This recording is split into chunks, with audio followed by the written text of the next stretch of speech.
पाकिस्तान ने of course जो IMF का एग्जीक्यूटिव बोर्ड है 25 सितंबर को $7 बिलियन का एक नया प्रोग्राम अप्रूव किया था, लेकिन जो प्रोग्राम की शराइत हैं वो कड़ी हैं।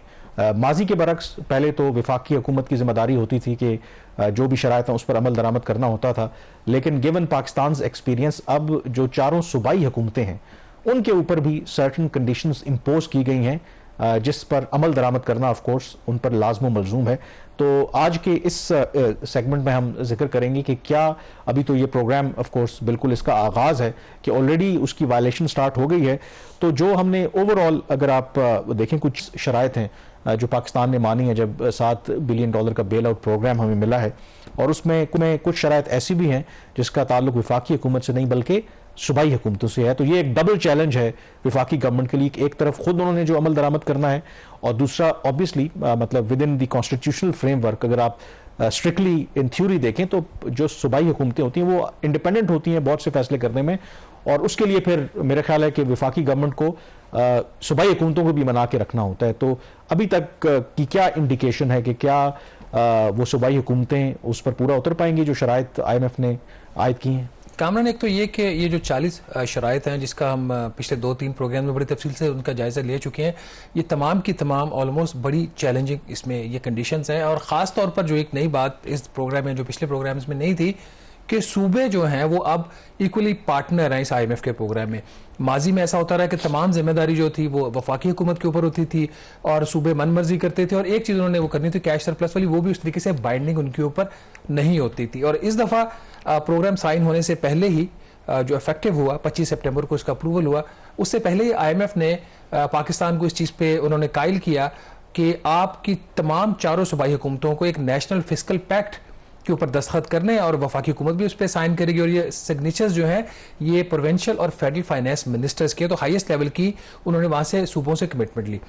आज की जिस स्टोरी की हम जिक्र करने जा रहे हैं ये उसी से रिलेटेड, और ये एक ऐसा चैलेंज है जिसका पहले दिन से ये पता था कामरान कि इस किस्म का ये वाला जो चैलेंज है ये इनको आना है, इतनी जल्दी आ जाएगा ये हमारा जो था उसकी तवक्को नहीं थी कि जो पहला ही क्वार्टर है उसमें ही जो ब्रीचेस हैं वो होना शुरू हो गई हैं। आमतौर पर जो खर्चा है उसके पैटर्न कुछ इस किस्म के होते हैं कि जो वफाकी और सूबाई हुकूमतें वो पहले हाफ में जो पहले 6 माह होते हैं माली साल को उसमें कम खर्चा करते हैं, और फिर उसके जो एक एक्सेलेटर दबाते हैं वो खर्चे का तीसरे और ख़ास तौर पर चौथे क्वार्टर में। बट नाज़रीन, आज की बड़ी खबर ये है कि चारों सूबाई हुकूमतों ने मिलकर IMF के प्रोग्राम के तहत 342 अरब रुपए की बचत करनी थी अपने बजट में। उनका जो भी रेवेन्यू हो उसमें से उन्होंने जो भी खर्चा करना हो, खर्चे और रेवेन्यू का जो फ़र्क है वो 342 अरब रुपया कम खर्च करना था उन्होंने अपने रेवेन्यू से, लेकिन इसके बिल्कुल बरअक्स हुआ है। 342 अरब रुपए की बजाय तकरीबन चारों सूबाई हुकूमतों ने मिलकर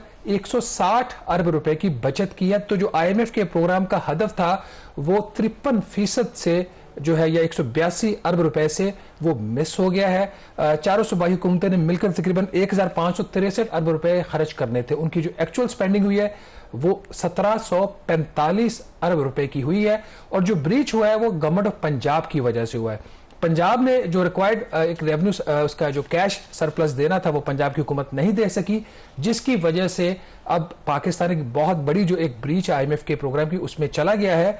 और इसके बारे में हतमी तौर पर नहीं कहा जा सकता कि IMF के ऊपर क्या एक्शन लेगा या नहीं लेगा, और जो भी सिचुएशन होगी और जो पोजीशन IMF की होगी वो वाजे होगी जब इसका प्रोग्राम का कामरान पहला रिव्यू होगा, और उसमें भी कुछ टाइम है। अच्छा, मैं यही आपसे पूछना चाह रहा था कि आमतौर पर जब आप के ऊपर शराइत लागू होती हैं और जब आप इस तरह से ब्रीच करते हैं, और आपने कहा कि ज़ाहिर है कि जब ये पहला रिव्यू आएगा उसमें टेकअप होगा, तो यूजुअली क्या होता है कि अगर कोई इस तरह का बेंचमार्क जो रखा है IMF ने और हमने एग्री किया है मिस हो जाए तो फिर क्या उसकी रेमेडी है? क्या फिर आपको अगली जो किस्त मिलनी है वो IMF रोक सकता है, या उसमें एक रीजनेबल अगर कोई justification let's say government of Pakistan की तरफ से आती है तो उसमें फिर आपको कुछ वो वेवर दे सकते हैं? क्या उनके पास अथॉरिटी होती है? कामरान, ये डिपेंड करता है कि जो ब्रीच है वो उसकी नेचर क्या है। ये वाला जो ये इंडिकेटिव टारगेट है, बेसिकली पूरे माली साल में उन्होंने जो सेविंग करनी है चारों सूबाई हुकूमतों ने मिला के 1217 अरब रुपए की करनी है।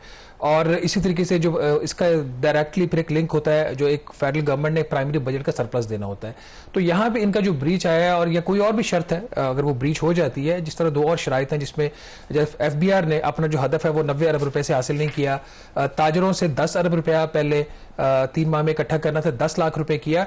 तो इस तरह की जो ब्रीचेज होती हैं उसमें 2-3 चीजें हो सकती हैं। जैसे FBR के केस में मिनी बजट है, उसके ऊपर तैयारी होना शुरू हो चुकी है, जो मेयर्स है उसके ऊपर FBR ने काम करना शुरू कर दिया है।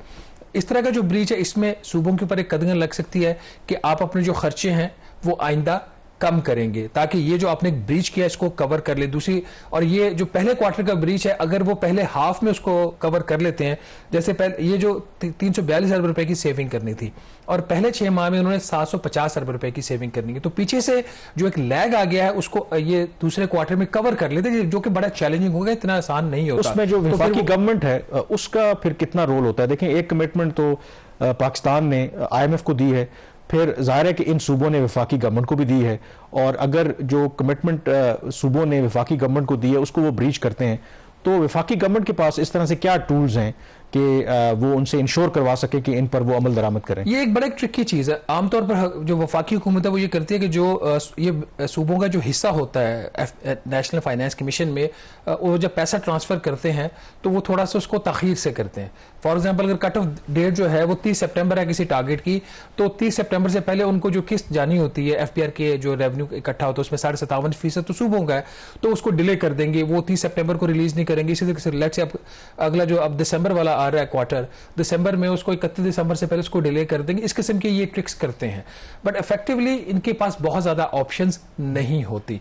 सूबे हैं, वो कह सकते हैं हम खुद मुख्तार हैं अपने मामलात में, हमने ये कमिटमेंट आपके साथ जरूर की है लेकिन हमारी कुछ मजबूरी है। इस केस में मैंने वैसे गवर्नमेंट ऑफ पंजाब का वर्जन लेने के लिए उनके फाइनेंस सेक्रेटरी से बात करने की कोशिश की, मेरी उनसे बात नहीं हो सकी। जो वजारत खजाना कह रही है उनका ये कहना है कि पंजाब ने ब्रीच इसलिए किया कि उनके जिम्मे जो कमोडिटी ऑपरेशंस के हवाले से कुछ कर्ज था वो उन्होंने बैंकों का कर्ज वापस कर दिया है, उन्होंने सेविंग नहीं दिखाई। अगर आप पंजाब के पर्सपेक्टिव से देखें तो ये बात ठीक है, उन्होंने कर्ज उतार दिया तो उसके ऊपर जो सूद है वो उनकी सेविंग होगी।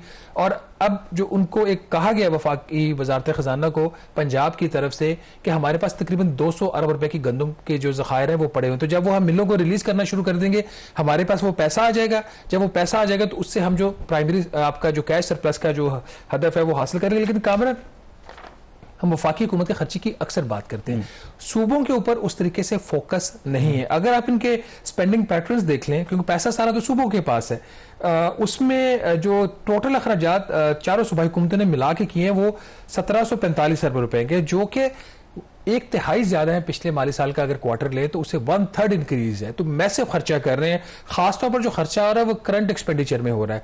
करंट में इनका 1220 अरब रुपए का खर्चा है जो 28% ज्यादा है। डेवलपमेंट खर्चे में सिर्फ 4% का इजाफा है।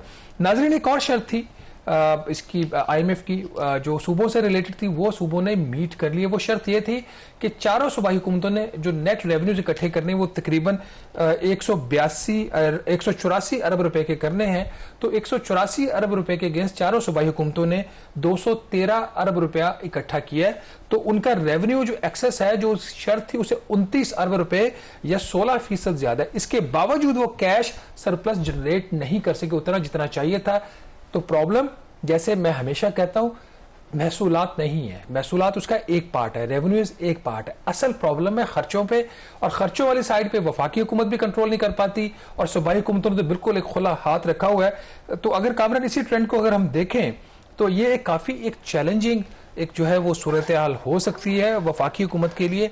But at the same time, जैसे कि नेशनल फिस्कल पैक्ट चारों सूबाई हुकूमतों ने साइन किया हुआ है, तो they should honour their commitments. अगर वो ऑनर नहीं करते तो फिर problems. And given the fact कि जो वैसे तो हम सूबों और विफाक की बात कर रहे हैं, इस वक्त पंजाब के अंदर भी और विफाक के अंदर भी सेम जो जमात है उनकी हुकूमत है, तो it is all the more reason कि जो पंजाब गवर्नमेंट है, क्योंकि अगर विफाकी हुकूमत की जो कामयाबी है वो ऑफ कोर्स पंजाब गवर्नमेंट की भी कामयाबी है, तो उन पे शायद ये डबल रिस्पॉन्सिबिलिटी होती है। हाँ, कोई ऐसा सूबा जहां पर विफाकी गवर्नमेंट में जो जमात बरसरे इक़्तिदार है वहां पर ऑपोजिशन में, वहां पे तो चले आप होता तो समझ आती, पंजाब की समझ नहीं आ रही। और मेरे जरा ये बता रहे हैं, कल जब ये खबर छपी थी ट्रिब्यून में, तो उसके ऊपर प्राइम मिनिस्टर ऑफिस ने नोटिस लिया है और इनसे पूछा है कि ये हुआ क्या है और इसके पीछे कहानी क्या है। तो लेट्स सी ये जो बात है नाज़रीन, ये जो प्राइम मिनिस्टर ऑफिस के नोटिस लेने दूर ना रहे, इस पे कोई एक बेटर स्ट्रेटेजी चारों सूबाई हुकूमतों को बिठा के इनसे बात की जाए कि आखिर अखराजात पे ये कंट्रोल क्यों नहीं कर पा रहे।